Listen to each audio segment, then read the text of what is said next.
¿sí? Pero normalmente no consigue.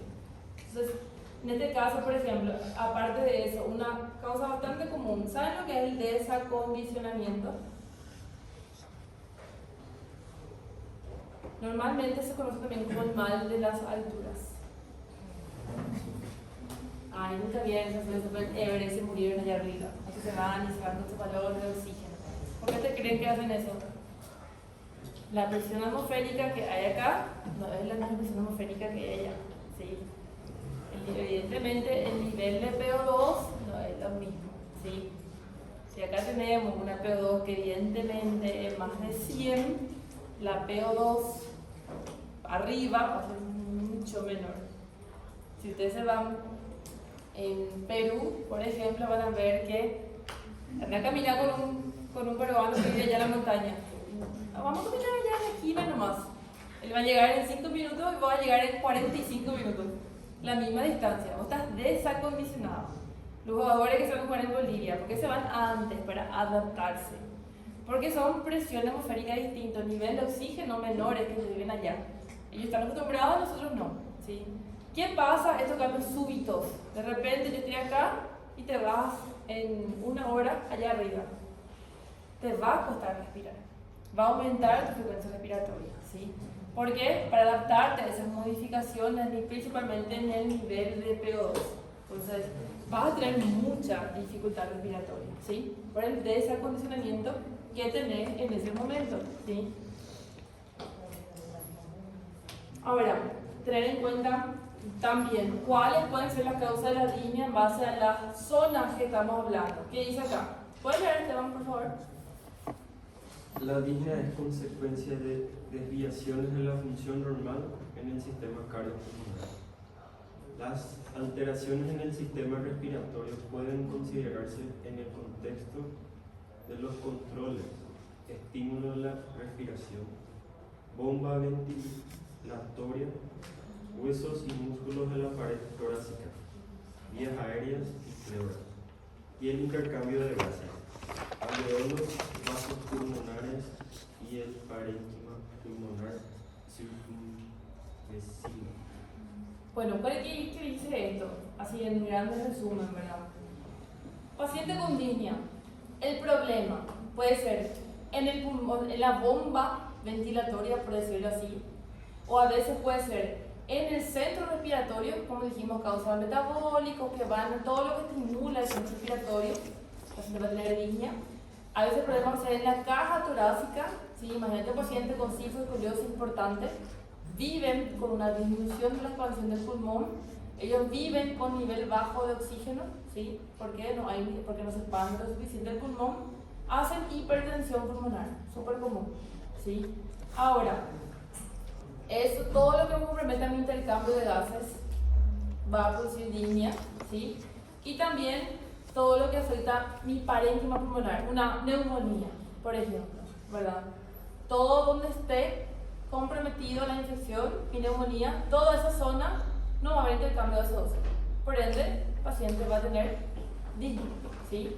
Entonces, todas estas regiones van a producir disnea. Entonces, no es solo uno, varias bombas, parénquima, centro respiratorio, cada uno de ellas pueden ser responsables, ¿sí? Ahora, tener en cuenta al gasto cardíaco. También puede ser producir disnea algunos u otros. Vamos a ver acá el ejemplo, ¿sí? Hipoxemia agudo e hipercamia se acompañan de mayor actividad de los controles. ¿Por qué? Porque la hipoxemia de por sí estimula los quimioreceptores. La hipercamia estimula el centro respiratorio. Dos causas que van a aumentar mi frecuencia respiratoria, ¿sí? Esto es lo que ya hablamos ya, bomba ventilatoria, asma, ¿sí? Todo lo que afecte mi bomba en sí va a comprometer mi sensación de disnea, ¿sí? Porque no es lo mismo un cuadro de asma leve que un cuadro de asma severo, ¿sí? Entonces, cuanto mayor es la gravedad de oclusión, más severo está el paciente, ¿sí? O por ejemplo, imagínense los derrames extensos. ¿Qué pasa con los derrames extensos? El problema no está en mi pulmón, está en la pleura, ¿verdad? Pero cuanto más el líquido, mi pulmón más se colapsa. Entonces en nuestro caso no tiene la capacidad de expandirse. Va a tener dificultad respiratoria cuando los derrames son muy importantes. ¿Sí? O todo lo que comprometa mi intercambio gaseoso. ¿Sí? ¿Cuál es el objetivo del intercambio gaseoso? ¿Cuál es el objetivo? ¿De dónde a dónde? Que el oxígeno vaya del pulmón a los capilares pulmonares para que vaya a nuestro sistema, nuestra circulación sistémica después, ¿verdad? Y que el dióxido de carbono salga de nuestro cuerpo, para entonces que sale de los capilares, alveolos, para que después nosotros exhalemos dióxido de carbono, ¿sí? Todo lo que interfiera ese simple proceso tan importante de intercambio gaseoso va a comprometer mi sistema respiratorio, ¿sí? ¿Cuál sería el tratamiento? Y depende del caso. Totalmente. Depende de vuelta de la causa. Asmático, tratar la insuficiencia asmática. Neumonía, tratar la infección. Necesito soporte de oxígeno, dale soporte de oxígeno, ¿verdad? Todo depende de tratar la causa. Mayor demanda, un anémico. La anemia también puede dar anemia, ¿verdad? Claro que las anemias más importantes, porque ustedes saben que la hemoglobina es muy importante para el transporte de oxígeno. Una vez que el oxígeno, intercambio gaseoso, el oxígeno pasa de los alveolos a los capilares pulmonares, perfecto. ¿Cómo se transporta? Con la hemoglobina. ¿Qué pasa si tiene hemoglobina 5? Evidentemente no se va a estar transportando porque el 98% del oxígeno se transporta unido a la hemoglobina. Entonces, evidentemente una anemia puede producir disnea también, ¿sí? Entonces siempre la causa. ¿Y qué sería edema pulmonar? ¿Líquido dónde? No. Líquido, el edema agudo del pulmón, edema pulmonar, cardiogénico o no cardiogénico. Ahí tenemos que hablar de capilar e intersticio. Lo final va a ser que llegue el líquido en tu alveolo.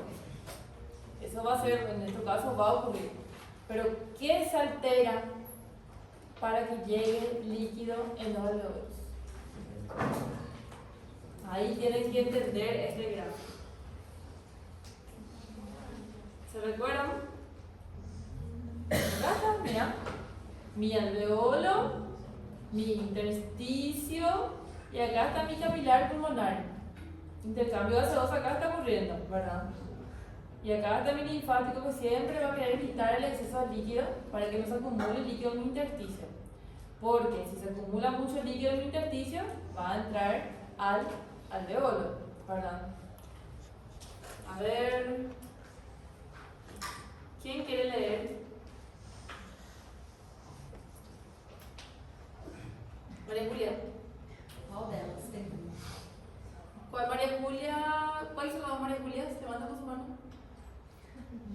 ¿María Julia tu apellido? Chico. María Julia 1, María Julia 2. Bueno, uno va a leer primero, después la 2 va a terminar.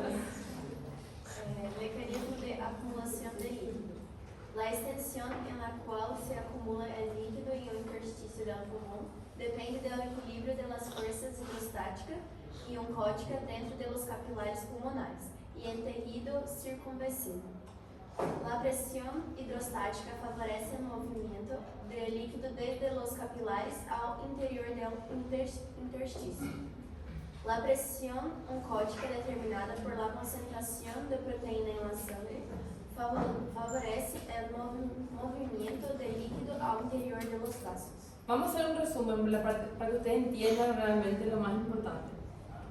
Vamos a estar viendo que existen dos tipos de edema pulmonar. Edema pulmonar es exceso de líquido que de mi intersticio va a entrar en mi alveolo, ¿sí? Pero Estas dos presiones tienen que entender. La presión hidrostática del capilar y la presión coleidosmótica del capilar.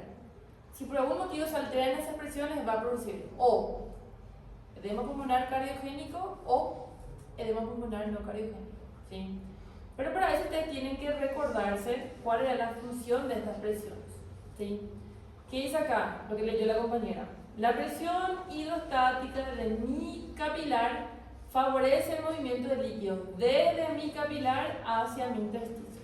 Entonces va a favorecer que salga el líquido de mi capilar a mi intersticio. La presión coleidosmótica del capilar favorece que este líquido quiera ingresar a mi intersticio, o sea, de mi intersticio a mi capilar, ¿sí? Estas dos presiones, hidrostática del líquido intersticial y coleidosmóticas, también favorecen que salga el líquido. En el pulmón, estas tres presiones, hidrostática de mi capilar, hidrostática de mi líquido intersticial y coleidosmótica de mi líquido intersticial, van a favorecer la salida.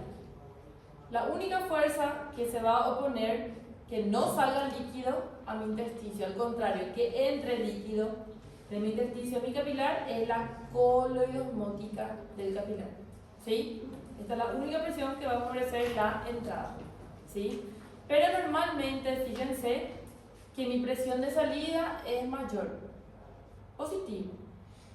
Pero eso normalmente no pasa nada, porque siempre está el sistema linfático acá, en el intersticio, que va a quitar ese exceso, ¿sí?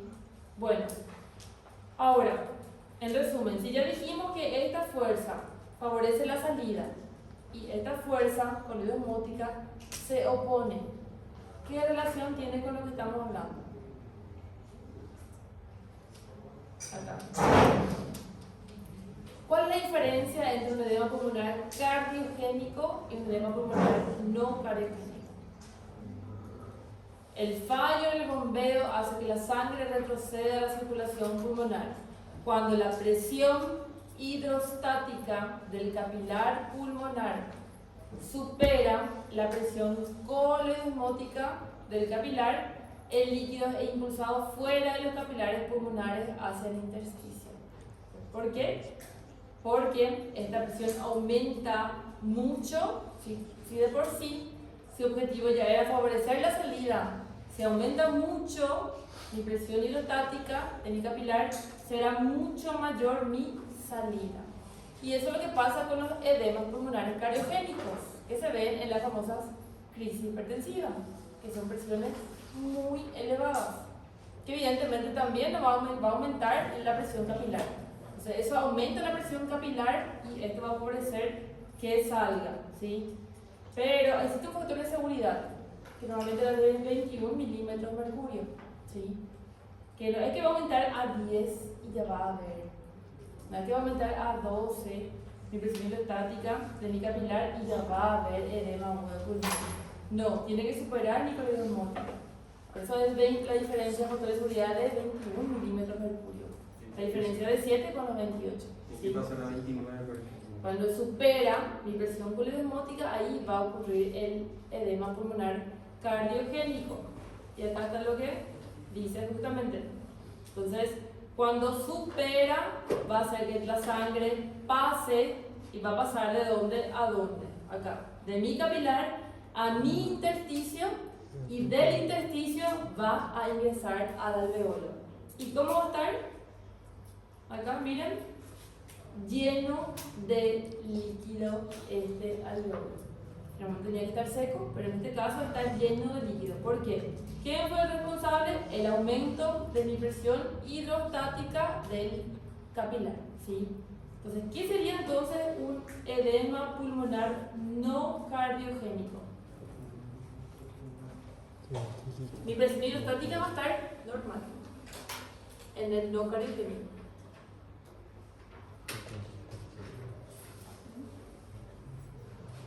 Pero miren acá si ustedes se fijan.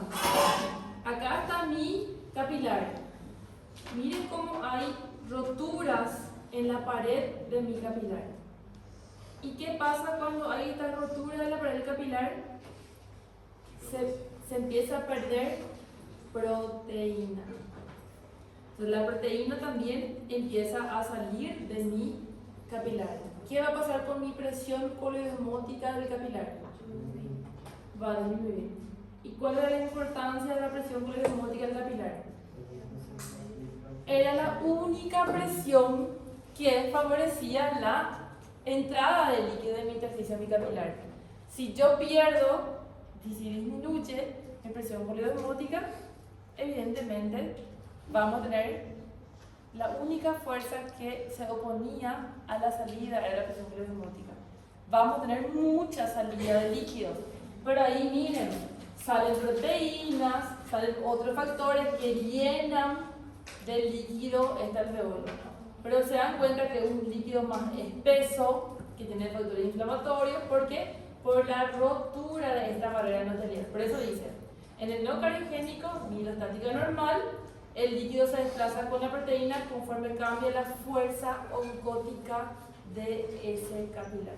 Entonces, en el cariogénico aumenta mi presión hidrostática, ¿verdad? En el no cariogénico, la hidrostática es normal y disminuye la coloidosmótica del capilar, ¿sí? Y ahí hay también el de 21 milímetros de mercurio. No, en este caso la coloidosmótica no, ¿sí?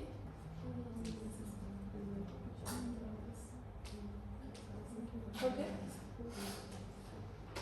Estoy cansada de hacer práctica de día la lectura. Bueno, ¿qué querés que te diga? No, ahora no. 223. Voy a ver si. 38. Faltan 20. Dentro de 15 minutos le decía que le voy a llamar a Lito. ¿Está bien?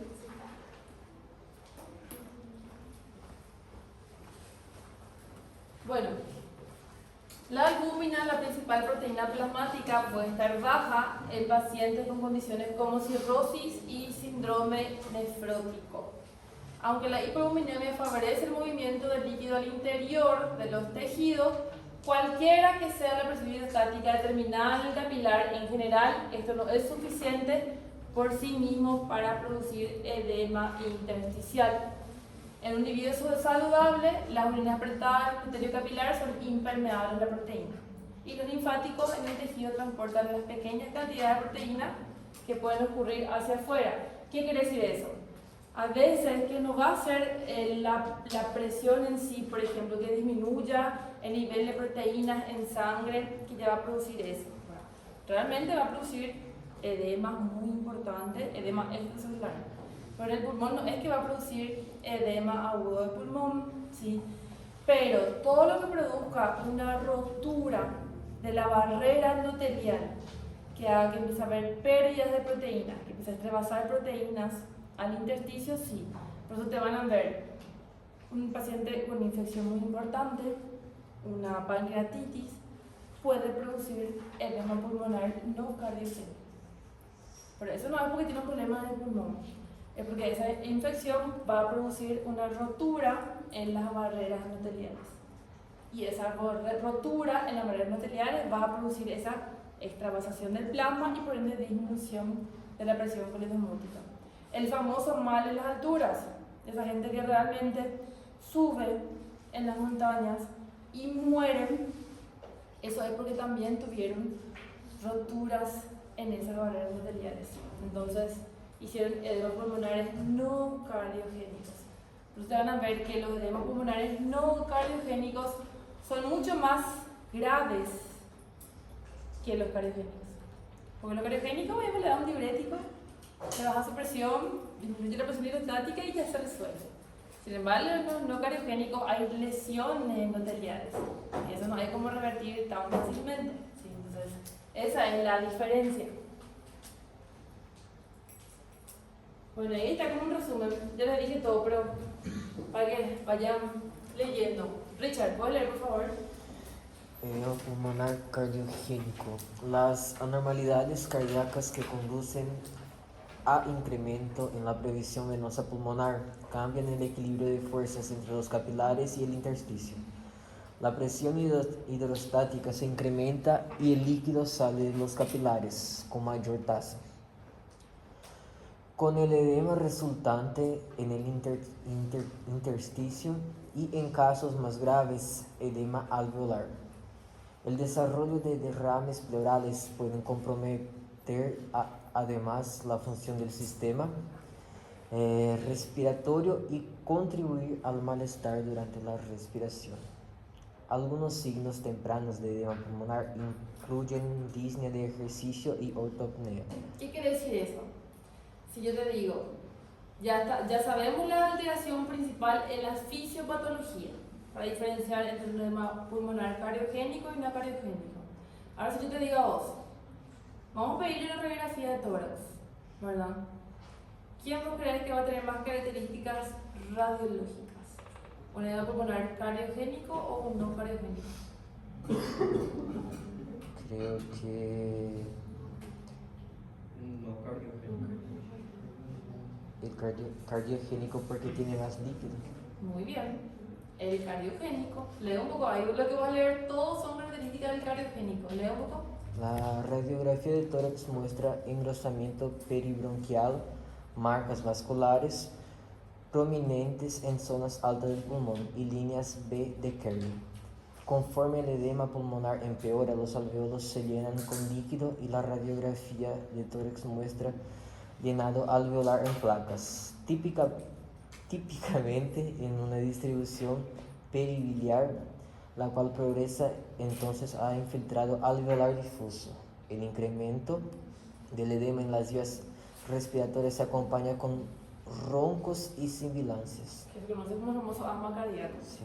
Pues con un problema cardíaco puede tener sibilancias. ¿Sí? Pero bueno, eso que yo siempre digo, a mí me encantan en ese punto, semiológicamente los pacientes de cardiópatas pues tienen mucha semiología y ellos radiológicamente también tienen muchas características. Entonces voy a decir, mirá, primeramente el corazón de este paciente no va a estar así, o sea, silueta cardíaca aumentada, patrón intersticial. ¿Se recuerdan los patrones de la radiografía? Bueno, vamos a ver clases de imágenes enseguida, o sea, la siguiente clase, creo, pero tienen ese patrón lineal, ¿sí? No es un patrón reticular, patrón lineal difuso. Y entonces, ¿qué pasa? Como asas de mariposa, ¿verdad? Por la distribución de ese líquido que está a nivel intersticial, porque hay un engrosamiento intersticial. Aparte de eso, está la famosa línea de Kerley, que hace esos líquidos como rayitas, que les voy a mostrar después, que van a demostrar que se ven las periferias, ¿sí? Todo eso son características. Viene un paciente con disnea, yo le hago una radiografía, yo veo todo eso, yo voy a decir, ¿qué es cardiópata? Evidentemente tiene un edema buen pulmón, algo relacionado al corazón de este paciente, ¿sí? Entonces, radiológicamente, un edema pulmonar cardiogénico va a tener muchísimas características, ¿sí? ¿Puede acompañarse de derrame pleural? Puede acompañarse de derrame pleural, pero no es que todos los edemas agudos de pulmón van a tener derrame pleural.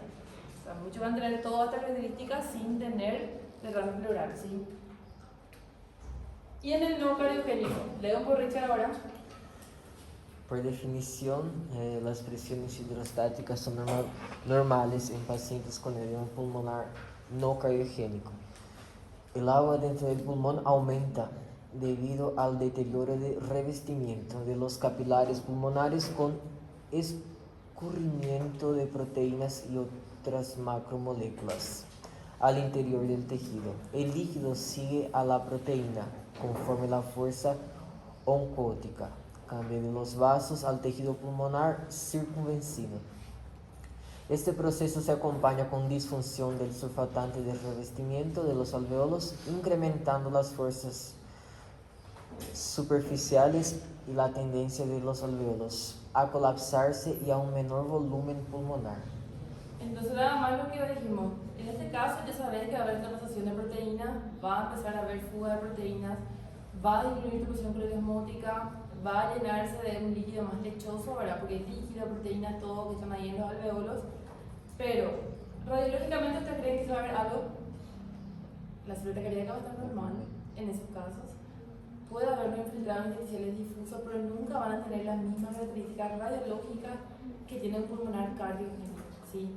que yo vea una radiografía normal, no me descarta que mi paciente esté haciendo un edema pulmonar no cardiogénico. ¿Sí? ¿Sí?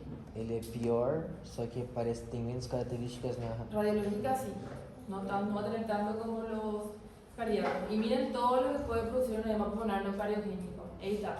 Traumatismo, contusiones pulmonares que por traumatismo directo, ¿verdad? Daño en el parénquima, pueden llegar a lesionar el endotelio.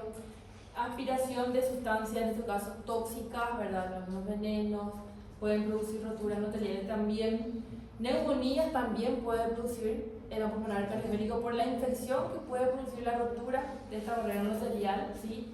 Entonces, todas estas causas pueden ser causas directas, pero miren las indirectas. Eso es lo que dijimos.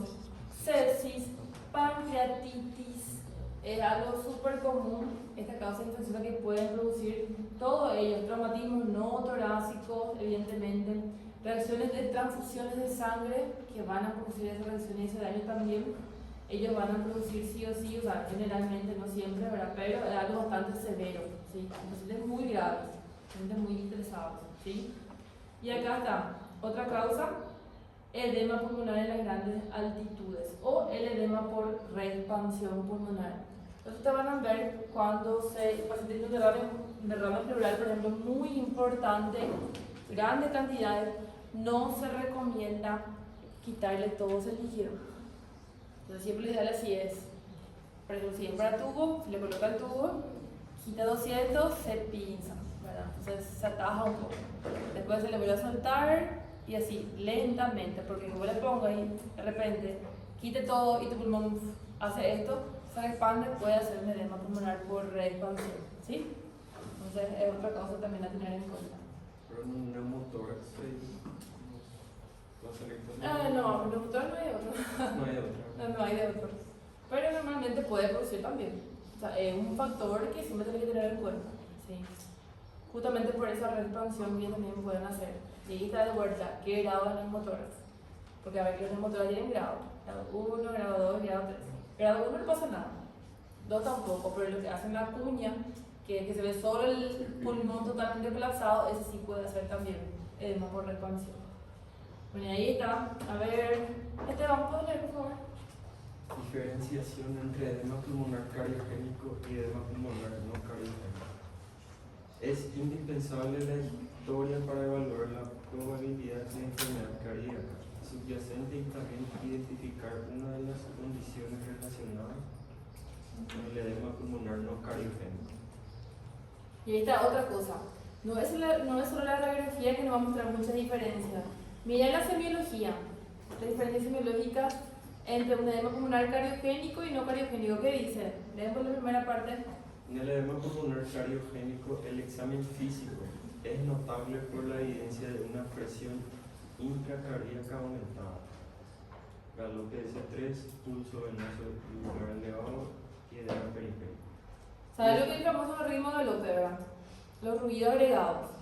Ritmo en 3-4 tiempos, que es con la puntada el corazón no hace eso. Tu, hace tu. Ese famoso ritmo de galope. Vos la escuchás y vos te das cuenta, tu paciente tiene un problema, una insuficiencia probablemente, que vos ya sabés que están estos ritmos presentes, los ruidos patológicos. Entonces vos imagínate, le escuchás a tu paciente, escuchás eso. Incubitación yugular, ¿verdad?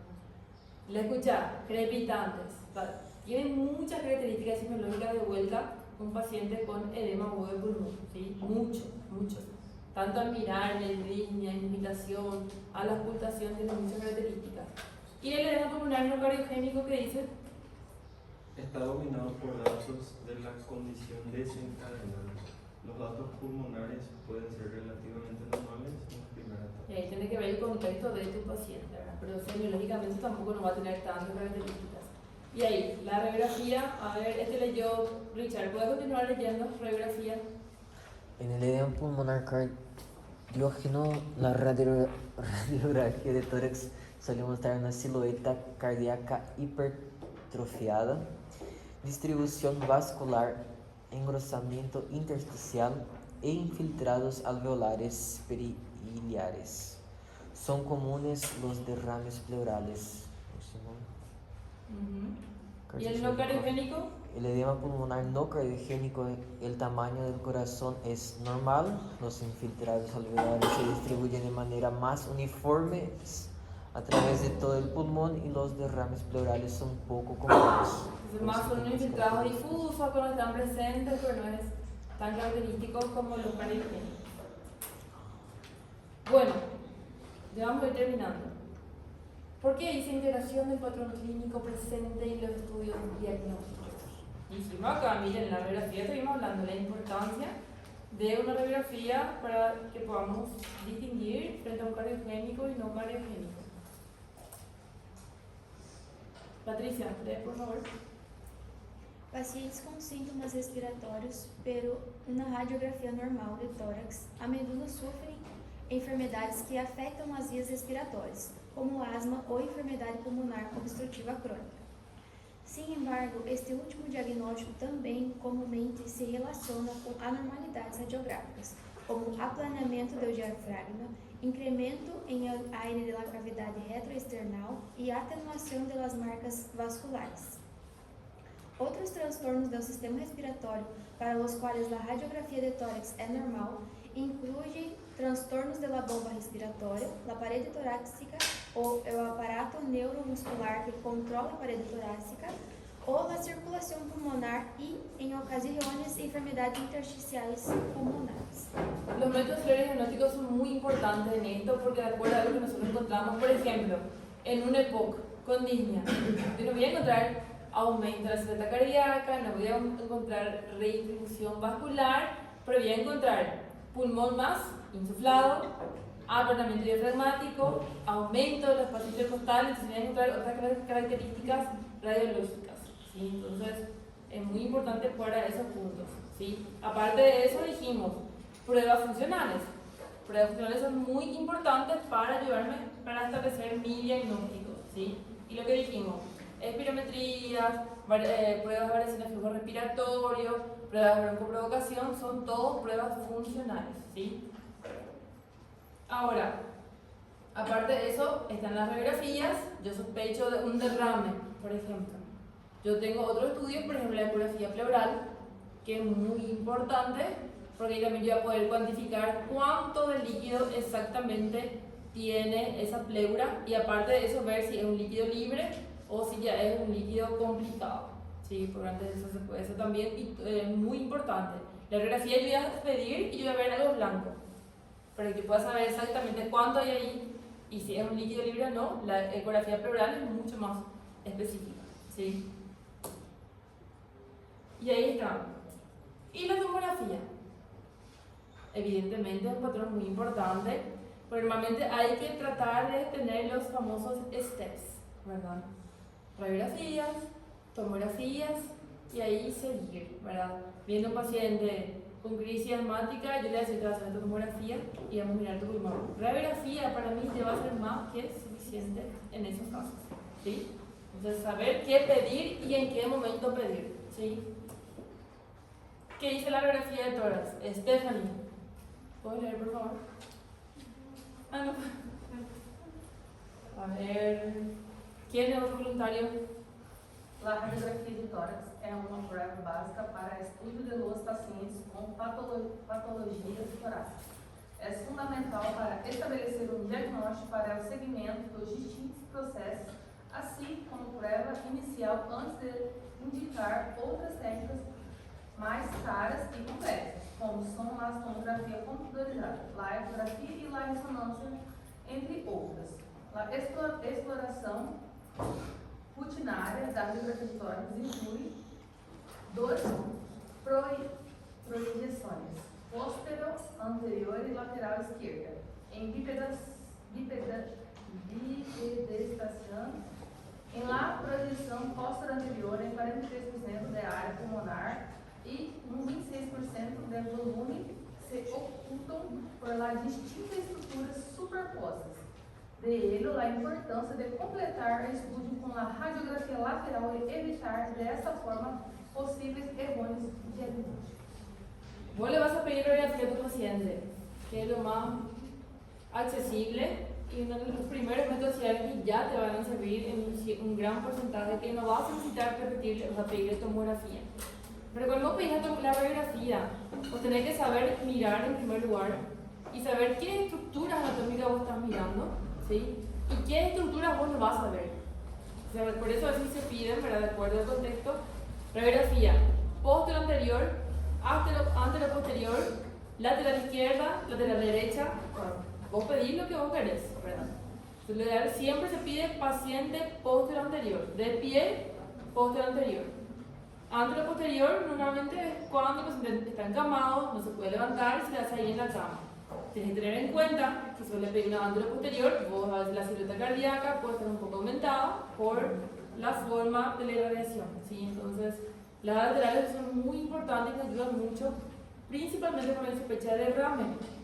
No es lo costofrénico porque ahí nosotros vemos exactamente ese borramiento, ¿sí? O a veces si hay una tumoración, por ejemplo, en el mediastino posterior, que a veces por el corazón no se puede ver bien, ¿sí? Entonces, ¿qué pedís? ¿Qué tipo de radiografía pedís? Entonces, eso es muy importante, ¿sí? Tu paciente tiene una probable neumonía del lóbulo medio, ¿verdad? Lado derecho, la vas a pedir postero anterior y lateral derecha, ¿verdad? La vas a pedir lateral izquierda. Entonces, depende de lo que vos buscás y lo que vos ocultás en ese momento, ¿sí? Entonces, por eso dice, es muy importante porque yo con cierta radiografía, yo hago neumotórax, yo no tengo por qué pedir tomografía para ver un neumotórax, con la radiografía ya se ve súper bien, ¿sí? Y ahí, ¿qué les llama la atención en este gráfico? Ahí, la radiografía, súper bien, muy buena rotación, buena inspiración, un poco penetrante, pero igual puedo ver súper bien mi parénquima pulmonar. ¿Qué les llama la atención de esta radiografía? Es un autofrénico, ahí se ve súper bien, mira las dos puntitas de ambos pulmones. Lateral también, ven cómo se ve súper. Y ahí parece la importancia de los laterales. Miren cómo se ve, parece más profundo los senos autofrénicos. Para eso es lo normal, en los derrames, acá esto se borra, ¿sí? Pero miren cómo este pulmón es un pulmón un poco grande, un pulmón un poco hiperinsuflado, porque normalmente, fíjense acá, mi diafragma derecho tiene que estar un poco más sobrelevado comparando con el diafragma izquierdo. Y acá está la famosa cámara gástrica, ¿sí? Aparte de eso, no está tan característico, hay radiografías más específicas que se ven en los pacientes obstructivos. Es más común que se vea la horizontalización de las costillas. Vamos a decir que las costillas están más rectificadas, ¿sí? Y también acá están los espacios intercostales, están más aumentados, ¿sí? Entonces, todo eso yo puedo ver, por eso un paciente con asma. Una radiografía para mí es más que suficiente, ¿sí? En este caso, tomografía no es necesario.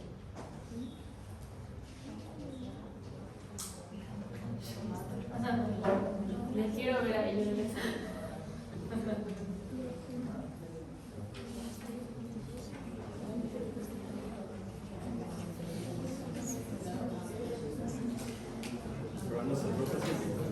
Escuchen, para que me llamen a la lista. Buenas tardes. Voy a comenzar a llamar a la lista y los voy a pedir que guarden silencio, ¿está bien? Al escuchar su nombre quiero que alcen la mano, ¿puede ser? Sí.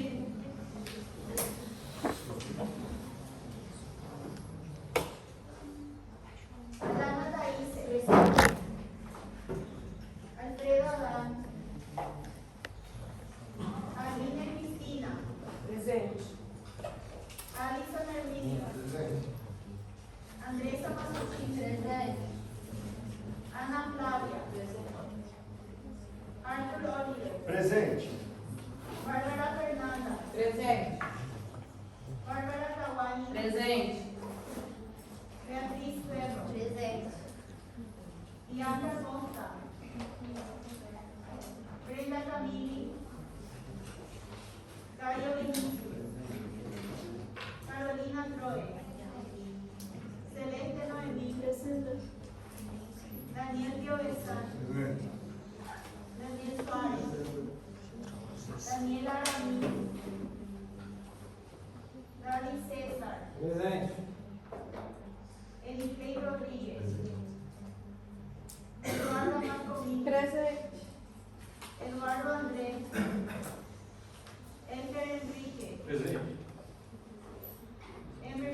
Rodrigo. Erika Judith. Presente. Esteban Luis. Presente. Villarreal María José. Ever Hugo. Franciela Natalie. Gabriela Díaz. Gustavo Rapacini. Israel de Souza. Isabel Potter. Jefferson Rodríguez. Julia Aparecida. João Ferreira. João Hiroshi. Karina Duque. Presente. Karine Díaz. Presente. Piero Lesbienia. Presente.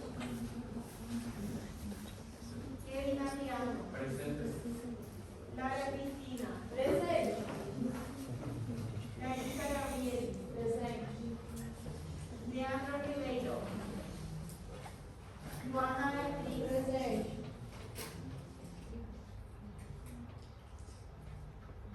Juana Valina. Presente. Lucas Caí. Presente. Lucas Rodríguez. Presente. Luz Marielle. Presente. Marcela David. Presente. María Aparecida. Presente. María Eduarda Chunti. Presente. María Julia Ari. Presente. María Julia Policetti. Presente. María Julia González. Presente. Mariana Favero. Presente.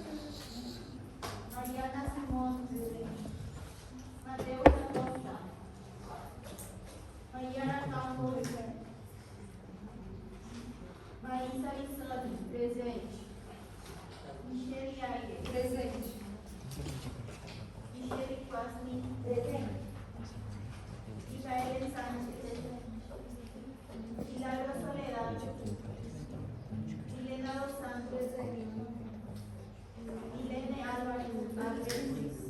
Juan Cir Álvarez. Presente. Natalie Quiereles. Presente.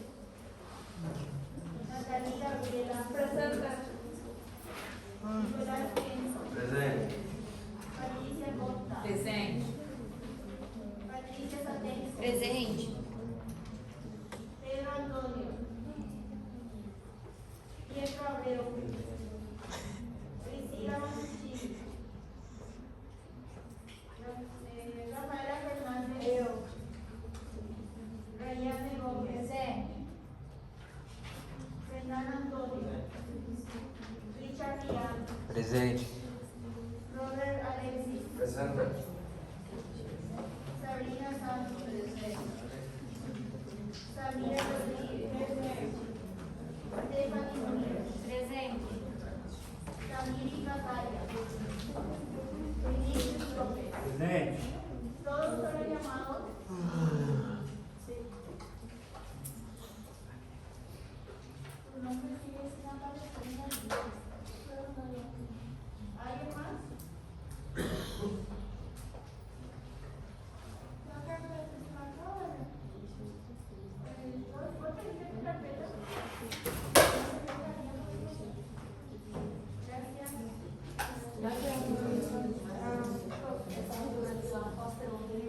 Sí. Ela é uma radiografia normal ou é uma patologia? No, realmente es considerado tener una radiografía normal, pero van a ver, no tiene muy buena inspiración, porque normalmente a veces el pulmón no es necesario que se vea tan hiperinsuflado, pero van a ver que con la técnica correcta, lo ideal es que tu paciente tenga una buena inspiración. ¿Sí? Vamos a profundizar mucho más eso en la clase de imágenes. Pero aparte de eso, miren todo lo que se ve de estructura anatómica en esta simple radiografía. Evidentemente acá se ve la tráquea, ¿verdad? Acá en este punto se ve la carina, que es la bifurcación entre el bronquio fuente derecho y el bronquio fuente izquierdo, ¿sí? Acá está la famosa ventana ortopulmonar, mi aurícula derecha, ventrículo izquierdo, hemidiafragma derecho y hemidiafragma izquierdo, ¿sí? Esto en patologías obstructivas, por ejemplo, pacientes de POC, lo característico de ellos que tienen un aumento del espacio retroesternal. Diga vos, ¿cómo está el espacio retroesternal de este paciente? La lateral me va a servir para mirar. Así está normal. Claro, esto es normal, considera que el esternón, ¿verdad? Es el espacio retroesternal. El paciente que tiene un pulmón muy grande, muy hiperinsuflado, tiene un aumento de este espacio retroesternal, ¿sí? Entonces, todas estas estructuras anatómicas se pueden analizar con una radiografía, ¿sí? Y también la ecografía, siempre darle su importancia. Es muy importante la ecografía en varias patologías, principalmente, ustedes saben que no emite radiaciones, entonces el paciente, por ejemplo, en gestantes, son estudios que pueden utilizarse sin ningún problema. Y como dijimos, para valorar el líquido es muy importante para cuantificar, ¿sí? Entonces, la ecografía coral es un estudio que tiene mucha importancia, ¿sí? Y evidentemente las tomografías computarizadas. A veces yo le pido una radiografía y yo necesito pedirle una tomografía a este paciente para complementar mi diagnóstico o mi sospecha diagnóstica, ¿sí? Entonces, la tomografía es muy relevante también y ustedes saben que tiene dos ventanas. La ventana parenquimatosa, la ventana mediastinal, ¿verdad? Y qué se ve en cada ventana, ¿verdad? Si yo, por ejemplo, todas las tomografías tienen, no es que vos pedís o ventana parenquimatosa o ventana mediastinal. Todas las tomografías tienen ventana parenquimatosa y mediastinal. Pues tenés que saber qué buscar nomás en cada uno. Porque si vos querés ver tu parénquima pulmonar, vas a ver la ventana parenquimatosa. Pero si vos querés ver mediastino, grandes vasos, pleura, es mucho mejor la ventana mediastinal, ¿sí? Entonces, es muy importante, los dos se complementan, ¿sí? Por control pleural, por ejemplo, en la parenquimatosa, vos vas a ver si tiene derrame, porque va a haber algo totalmente blanco en esa porción. Pero en la ventana mediastinal vos ves exactamente la separación entre las pleuras y vos ves la cantidad de líquido y si es un líquido libre, si no es libre. Entonces se complementan, ¿sí? Bueno, y ustedes saben que son las tomografías simples y las tomografías, las famosas TACA, tomografía de alta resolución. Hay tomografías que van a tener 40 cortes y hay tomografías que van a tener 350 cortes, ¿sí? O sea, eso depende de cuántos cortes hace tu tomógrafo. Entonces las TACAR son las tomografías de alta resolución. Hay enfermedades, patologías que yo necesito pedirles TACAR a esos pacientes. Cuanto más cortes tengan, mejor, ¿sí? Por ejemplo, enfisemas, bronquiectasias, se piden normalmente los TACAR. No es que no sirve las simples, pero a veces las con mayores cortes, o sea, cortes más pequeños, ¿verdad? Por ejemplo, 40 cortes quiere decir que este es todo mi pulmón, ¿verdad? Un corte yo hago acá, otro acá, otro acá y otro acá. Entonces hay espacios en ciego que yo voy a tener. Si me voy a atacar, hacen micro cortes en todo el pulmón, ¿sí? Entonces eso es muy importante. Ahí está. Esto, por ejemplo, es una ventana parenquimatosa. ¿Sí? Si ustedes ven, se ve el parénquima, el tejido pulmonar. Pero ¿qué pasa? Yo sé que acá está la tráquea, yo sé que este es el callado aórtico, yo sé que esta es la aorta ascendente, esta es la aorta descendente, este es mi corazón, ¿verdad? Pero ustedes van a ver que en la mediastinal esta estructura se ve mucho mejor, porque todos los vasos se ven separaditos, no es algo más blanco como ustedes están viendo acá, ¿sí?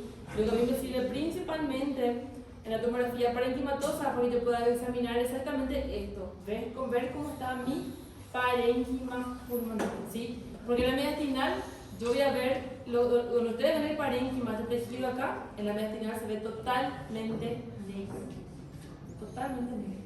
Solo la mediastinal, o sea, mi mediastino es lo que se observa, ¿sí? O sea, por eso son dos ventanas que cada uno tiene su importancia, ¿sí? Bueno, y ahora sí, terminamos con este señor acá. ¿Qué les llama la atención a ustedes de esta imagen? Y ahí por eso le dice, y su problema es que los familiares están todos en el Dr. House. Porque realmente una radiografía tenés que saber observar y qué estás buscando. ¿Sí? Bueno, chao.